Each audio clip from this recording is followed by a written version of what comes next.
It started as a regular afternoon at a popular cafe, but things quickly took a shocking turn. A young black man walked in, hoping to enjoy a simple cup of coffee. What happened next left everyone stunned. As he waited for his order, an employee approached with a cold demeanor, making him feel unwelcome. What began as subtle hostility soon escalated, and before anyone could process what was happening, the staff demanded he leave, without cause. Patrons froze, unsure of how to react. Some whispered in disbelief, while others turned away, trying to avoid getting involved. But one woman sitting in the corner refused to stay silent. With her phone recording, she stepped forward, determined to uncover the truth. What led to this shocking confrontation? And how will the actions of a few brave individuals change everything? Stay tuned. This story will challenge everything you thought you knew. The cafe fell silent, except for the steady hum of conversations outside. The young man, clearly confused, asked what he had done wrong. His voice was calm but carried a tinge of hurt. The employee, avoiding eye contact, muttered something vague about policy and causing discomfort. But to the people watching, it was clear there was no real reason for him to leave. The woman who had started recording couldn't believe what she was witnessing. She glanced around, hoping someone else would step up, but most avoided her gaze. Her heart raced as she decided to speak out. "Excuse me," she said, her voice firm but steady. "What exactly is the issue here?" The employee hesitated, clearly flustered. Meanwhile, the young man stood his ground, dignity intact. But as the tension grew, it became clear this moment wasn't just about coffee. It was about something much bigger. The young man looked around the cafe, searching for support in the faces of the other patrons. A few looked at him with sympathy, but no one else spoke up. The woman with the phone kept recording, her hands shaking slightly. "This isn't right," she said, louder this time. "He hasn't done anything wrong. Why are you treating him like this?" The employee's discomfort was now obvious, but instead of backing down, they doubled down. "It's not personal," they said, almost defensively. "We have the right to refuse service if someone makes others uncomfortable." "Uncomfortable," the young man repeated, his voice calm but sharp. "For what? Sitting quietly and waiting for my coffee." In the corner, a man in a business suit lowered his newspaper. Across the room, a mother with her child whispered something to her friend. The tension spread like wildfire, and people started to question if staying silent was the right choice. Meanwhile, the manager stepped out from the back, looking stern. "What's going on here?" they demanded, surveying the scene. The woman recording explained what had happened, her voice trembling but determined. The manager's face hardened, but it wasn't clear who they were siding with. The room felt like a powder keg, ready to explode. What happened next would define how everyone in that cafe would remember this moment forever. The cafe seemed to hold its breath as the manager stepped closer. The young man stood tall, his hands at his sides, but the hurt in his eyes was unmistakable. The woman recording shifted her phone slightly, trying to capture every detail. "This is unacceptable," she said firmly, her voice cutting through the silence. "You're targeting him, and everyone here knows it." The manager glanced around, their expression unreadable. "We take complaints seriously," they said carefully, as though weighing their words. "If a customer feels uncomfortable, we have to address it." "Who complained?" The woman shot back. "No one here seems uncomfortable except him, and for good reason." She gestured toward the other patrons, who were now shifting uncomfortably in their seats. A voice finally broke through the tension. It was the man in the business suit, speaking loudly enough for all to hear. "This isn't about policy, it's about bias, and we all see it." Heads turned as murmurs spread across the room. The manager's composure began to crack, but before they could respond, the young man spoke. "I came here for coffee, not a confrontation," he said evenly, though his voice trembled slightly. "But if this is how I'm treated, I won't just walk away quietly." The air was electric, every second stretching out. People whispered to each other. some pulling out their phones to record. It was no longer just about one man, it had become a moment of reckoning. What would the cafe do now, with so many eyes watching?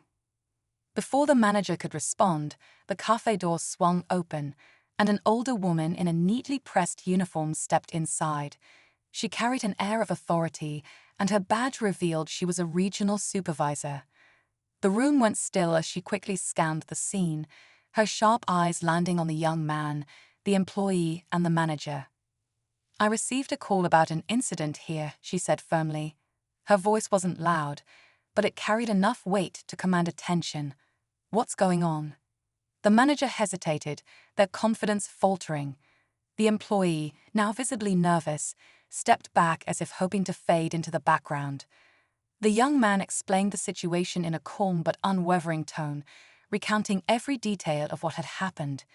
His words were powerful, and the other patrons began nodding in agreement. Just as the supervisor turned to the manager for an explanation, a woman near the counter stood up.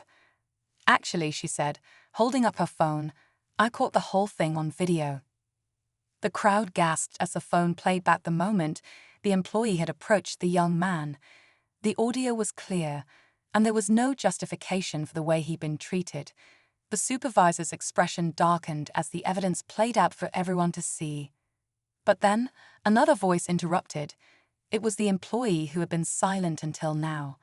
"That video doesn't show everything," they said defensively. "There's more to the story." The room erupted in confusion, and the tension soared. Was there really something no one had seen? Or was this a desperate attempt to shift blame? The room was tense as all eyes turned to the employee. "What more is there to the story?" the supervisor asked sharply, her voice cutting through the murmurs. The employee fumbled for words, their confidence wavering. He looked suspicious," they stammered, glancing at the young man. "I thought he might be up to something." The young man's expression hardened, his calm demeanor slipping for the first time. "Suspicious? For what?" "Sitting quietly and ordering coffee like everyone else." His voice carried a mix of frustration and pain, and the room fell silent again. The supervisor let out a deep breath and turned to the manager. "Is this how we train our staff? To act on baseless assumptions? To humiliate paying customers?" The manager opened their mouth to respond, but quickly shut it, realizing there was no excuse. As the tension seemed to reach its peak, the woman who had recorded the video spoke up again. "Actually, there's more." She held up her phone, showing a second clip she had captured earlier. It revealed the employee whispering to a coworker, clearly pointing at the young man and laughing, before approaching him with the pretense of enforcing policy. Gasps filled the cafe. The employee's face turned pale as they tried to explain, but the damage was done. The supervisor shook her head. "This behavior doesn't just violate policy, it violates basic human decency. You're dismissed, effective immediately." The young man stood quietly as the employee hurried out, avoiding everyone's gaze. The supervisor turned to him with an apologetic look. "I can't undo what happened, but I will ensure this never happens again." Just as the atmosphere began to settle, the young man spoke, his voice steady but powerful. "Apologies are a start, but accountability is what really matters." He gestured to the crowd of witnesses. "It's not just about me. It's about making sure no one else has to go through this." His words struck a chord, leaving everyone in deep thought. And as he walked out of the cafe, he left behind not just a moment of reckoning, but a call for change. As the young man left the cafe, the room remained silent, his words echoing in everyone's minds. The woman who had recorded the incident stopped him at the door, offering to share the video with him. "You shouldn't have to fight this alone," she said kindly. He gave her a small, grateful nod before walking out into the sunlight, his head held high. Inside, the supervisor addressed the remaining staff, her tone firm. "This isn't just about one person's mistake. It's about creating a space where everyone feels welcome. That's what we're supposed to stand for." The manager, clearly humbled, promised to implement immediate changes, including better training and policies to prevent anything like this from happening again. The patrons slowly returned to their seats, but the energy in the cafe was different now. Strangers exchanged knowing glances, and quiet conversations about fairness and accountability rippled through the room. For those who witnessed it, this wasn't just a confrontation. It was a moment that challenged their silence and pushed them to think about the power of speaking up. And for the young man, it was a painful experience, but one that sparked a conversation bigger than a single coffee shop.